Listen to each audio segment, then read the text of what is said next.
What's going on, guys? It's Jimmy here, and welcome to our daily show where we discuss the fourth stimulus check updates, the two new upcoming packages, the next physical infrastructure package, and the next stimulus package, as well as what is going on in the world today and what is going on in Washington, D.C. I will keep you up to date with everything. If you haven't subscribed yet, make sure to subscribe down below so you don't miss out on new updates. And remember that new videos come out every day at 10 a.m.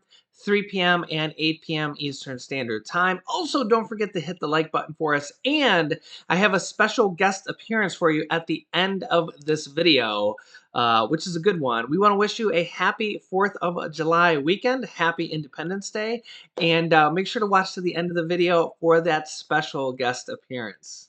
If you're one of those people that is worried about taking the vaccine or not, well, at least you're being asked whether or not you want to. Thousands of animals, yes, animals, are now receiving the vaccine. And of course, you can't ask an animal if they want the vaccine or not. The Oakland, California Zoo has administered doses of the coronavirus vaccine to animals, according to a statement posted by the zoo on Friday. They administered the vaccines to tigers, lions, and bears, also ferrets, and the zoo announced this in a press release. The zoo said it's one of the first recipients of a donation from the veterinary pharmaceutical company Zoetis for 11,000 doses of its vaccine tested for animals. The vaccine, which has been distributed across the country, will, quote, protect the health and well-being of more than 100 mammal species living in nearly 70 zoos, as well as more than a dozen conservatories, sanctuaries, and academic institutions and government organizations. The Zoetis vaccine, which was first tested in mink, has been authorized for experimental use on a case-by-case basis by the U.S. Department of Agriculture. Now, not only that, but in some cases in Russia, they are mandating vaccines and also not giving people the choice in the country of Russia, as well as somewhat happening in the United States as well, as people are losing their jobs, whether and basically being given the ultimatum, you either take the vaccine or you lose your job. Over 150 people at a Houston Methodist hospital lost their jobs in one hospital alone for refusing to take the vaccination. And basically, they're being given a choice: either take the vaccine or lose your job. And over 150 people from one hospital alone lost their jobs just recently. Now, I am kind of seeing a trend. You can let me know your thoughts down below in the comments. Do you think that this vaccine will become mandatory for school children in the future? I don't know if it'll be mandatory for the beginning of this fall, but I don't know. I just kind of have a feeling that it is going to become mandatory in the future, and here's why. If we look at the list of immunizations that are mandatory for school, they are mandatory for all 50 states. Some states, they pick and choose. There's a couple that might not be required for all states, but the majority of all states require the majority of these: diphtheria, tetanus, hepatitis B, measles, mumps, and rubella, known as the MMR, polio, and sometimes the chickenpox vaccine are required vaccines, already required right now for children to go to school. And those have been intact for many, many years. The question is, will the coronavirus vaccine be required for school children to go to public school in the near future? And if so, when? Let me know your thoughts on this. Do you think school children should be required to take the coronavirus vaccine? Now, here's the thing: is the FDA hasn't given the full approval for that. I do think that that'll happen in the near future. So just assume that that will happen in the near future. So I guess you could say, do you think that they should be required to do these vaccines once it's given full approval? I do expect that will happen. I don't see any reason it won't happen. Around 60% of the United States has gotten at least one shot, and around 50% of the United States, it's like 150 some million people, have gotten both shots or one shot of the Johnson & Johnson. Basically, they're fully vaccinated. But I mean, there are health issues with this, and some people have health issues to begin with, and are scared to take the virus. And you have health issues. It's a complicated matter, and it's a case by case basis. So let me know your thoughts on this. Do you think this will become mandatory for school children? And do you think it's right that people can get fired from their job for not taking the vaccine? But on the other hand, you get people saying, well, you're putting other people's lives at risk if you don't take the vaccine. And businesses do technically have the right to require vaccines. So yeah, it's a very complicated situation, and I think that one of the upcoming, I mean, we're going through it right now, but I think a large battle is going to happen in the United States here over the next year or so, over the next several months, to kind of determine the direction our country goes for this. And I mean, this is the major issue. It literally shut down our country last year, and we're still dealing with this pandemic. It's likely going to take years for us to come out of the economic conditions of this pandemic. And that's with us still dealing with the virus itself right now, with the Delta variant raging on right now. And that's if we don't see a new spike up from this Delta variant. Next up, another big battle going on right now, and actually a win for many people on unemployment, is lawsuits going on across the country against these 25 Republican run governor states that have opted out of the $300 per week unemployment bonus. So, what happened is the third stimulus check package passed an extension of the $300 per week unemployment bonus that actually kind of started all the way back from the first stimulus check package passed under former President Donald Trump, and actually mostly under a Republican Senate and a Republican president. That was actually $600 per week then. We also seen a $300 per week unemployment presidential executive order done by President Trump back last year before the election. I actually thought he was going to do a presidential executive order for a stimulus check as well. If he did unemployment check, bonus checks, I personally thought he would have got more bang for his buck with a stimulus check, but he didn't end up doing that. But I kind of thought, hey, if you can do an executive order for an unemployment check, why could you not do it for a stimulus check? I think the issue may have been there was just not enough money in that disaster relief fund. He kind of depleted it with the unemployment checks. I do still kind of feel to this day that he could have done an executive order for a stimulus check. Because here's why. If you can do an executive order for an unemployment check, why can you not do an executive order for a stimulus check? You tell me if there's any difference there. I don't see any difference, and I think he could have. I just don't think there was enough money in the disaster relief fund to do that. Remember, the third stimulus check of $1,400 cost about $400 billion. So maybe half of that, so say the $600 stimulus check probably cost around $200 billion. That's a lot. I remember the unemployment checks. If I recall correctly, the disaster relief fund had around $80 billion.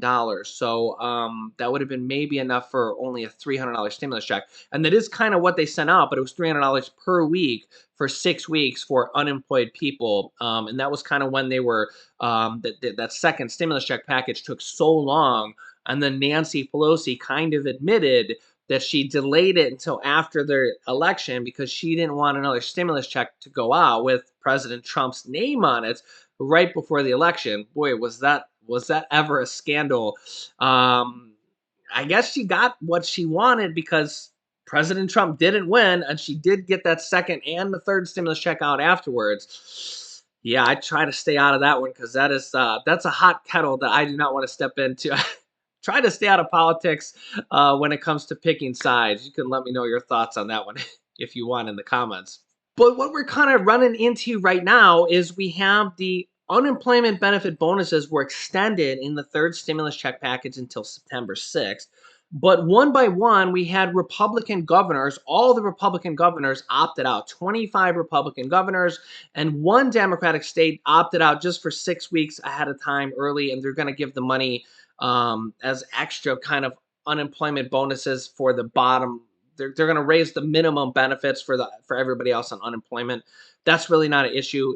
The 25 Republican governors are now being sued one by one in their states because the $300 per week unemployment bonus is law. Okay, when they pass the stimulus check package, when they pass a bill in the House, the Senate, and the presidency, it gets passed into law. It becomes an actual law. So the question is, do these governors have enough power over their state to break the law.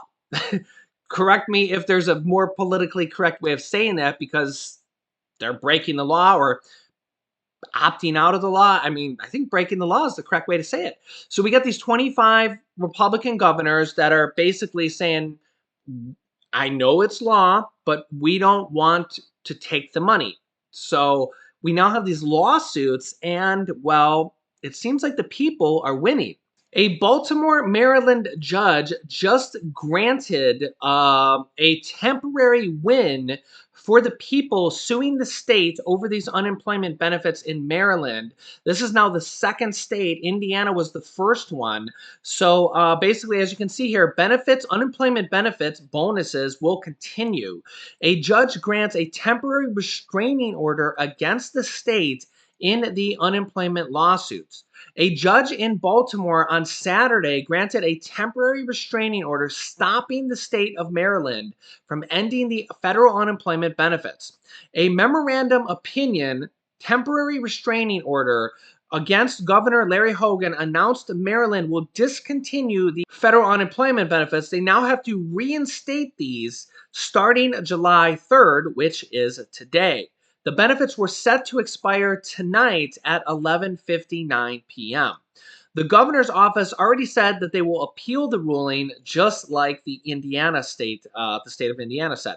Quote, there is a record number of jobs available right now, and this program is making it harder to fill them and fully reopen our businesses. It's hurting our recovery across the region and industry.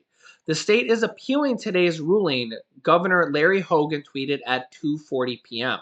He says even President Biden has said that states have every right to do what's best for our economies. I'm confident the courts will rule in favor of getting Marylanders back to work, supporting struggling small businesses, and continuing our economic recovery.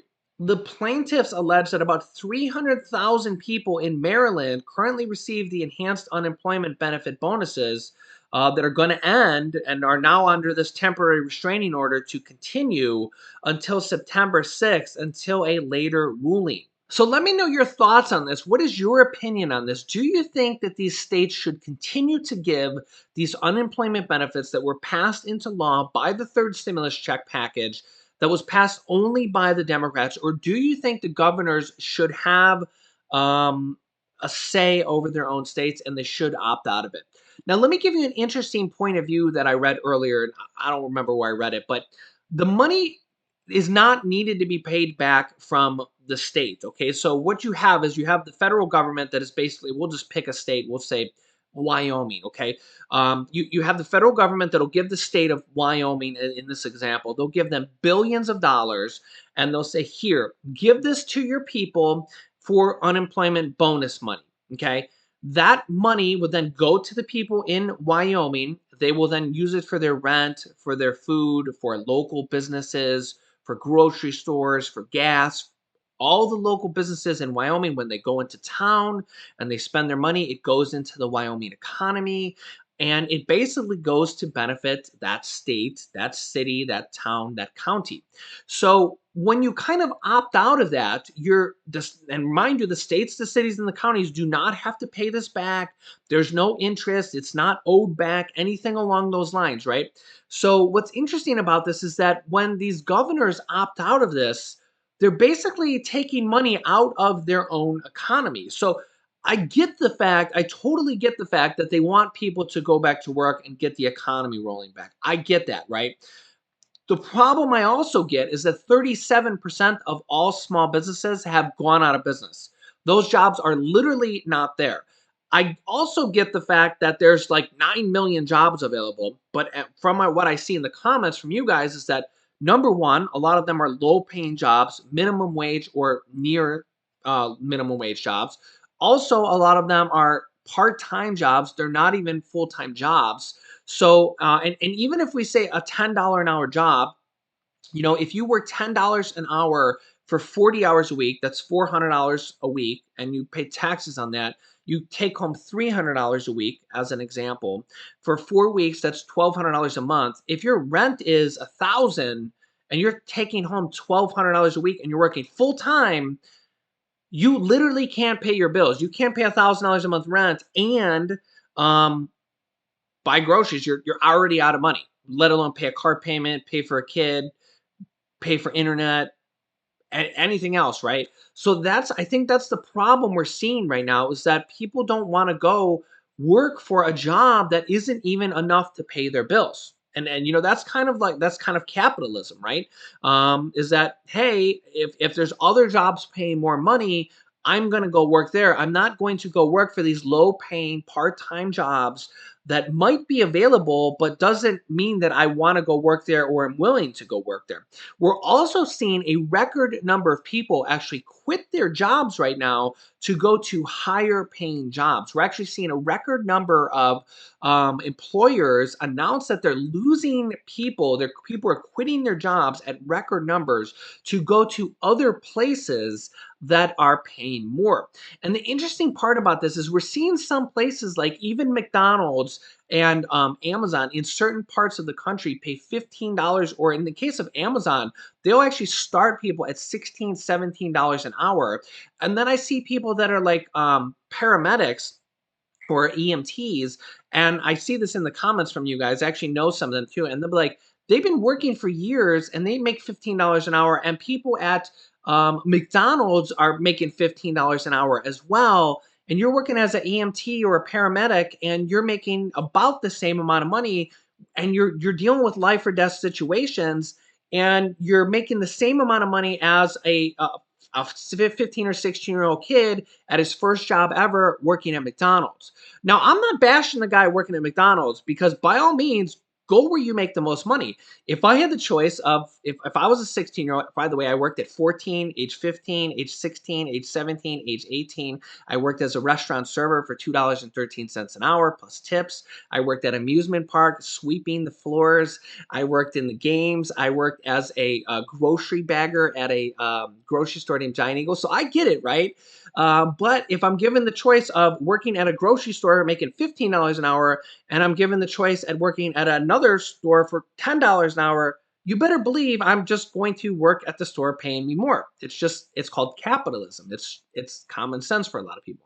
Now, not everybody's going to switch jobs. Some people love their jobs. Some people don't want to switch. They're happy with where they are. But we are currently seeing a record number of people kind of switch jobs because they're getting paid more. And this is why companies, major national companies like Chipotle, McDonald's, Amazon are being forced to pay more, not really out of the goodness of their heart. Some of these companies are saying that, right? They're saying, hey, we got record profits. We kind of want to give some money back, but also because they're struggling to get people to work there. And they're like, we have to pay more than other places, or else we're not going to be able to attract the amount of workers we need. We've seen this. It's with in Sandusky, Ohio, Cedar Point. They had to pay $20 an hour at Cedar Point. It's like the largest amusement park around. They actually hold world records for the fastest roller coasters here. And yeah, they have to pay $20 an hour because they can't get enough people this summer to work there.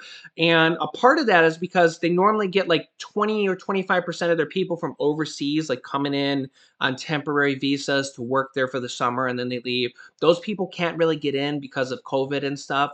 But in addition to just the workforce shortages, they're paying $20 an hour to work there. Now, mind you, this is a temporary job. It's only for the summer.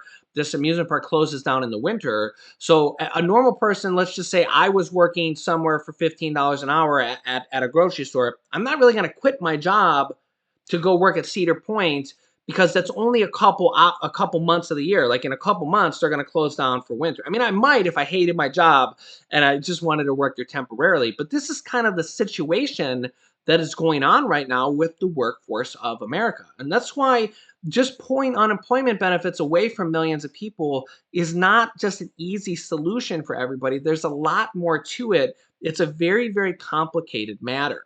Okay, next up, let me show you my special guest here. Hello, boys, I'm back. Yeah, let me know if you know what movie that's from. Do you think they know what movie that's from? Yeah, that movie has to do with this weekend. Yeah. And what are we going to see this weekend? Are we going to see fireworks this weekend? Yeah, And what color fireworks do you want to see? green and yellow and Colorful one. Colorful ones. Yeah. What about red, white, and blue ones? Yeah. Do you see the flag that Baby Yoda's holding? Yeah. Would you know what type of flag that is? Red, blue, and white. Yeah, that's called the American flag. And this weekend we're celebrating America. America. Sound like America. You're gonna knock me out, kid, like Rocky. Yeah. So are you excited for our American party? Yeah, July 4th party? Yeah. All right, I guess you're a little bit too excited. All right, can you say to everybody, say Happy 4th of July? Happy 4th of July. Say, say Happy Independence Day. Happy Independence Day. I know, that's a big word for you, huh? Say Happy Independence Day. Happy Independence Day. Yeah, and tell everybody how old you are again. 3. Yeah, you're a good boy. All right, say bye-bye. We love you. Bye-bye. We love you. And say we'll see you in the next video. And we see you in the next video. Good job, buddy. If you give me Thanks for watching. I'll have more updates for you here. Remember, every day here on this channel at 10 a.m., 3 p.m., and 8 p.m. Eastern Standard Time. Make sure to subscribe down below. It's completely free to do so. You can click this top video here to watch my newest stimulus check update. This bottom video about the different checks that are going out in July, August, and September through different stimulus check programs. And this video is about the Social Security raise from President Joe Biden. So click on one of those videos next. Thanks, guys, and I will see you in the next video.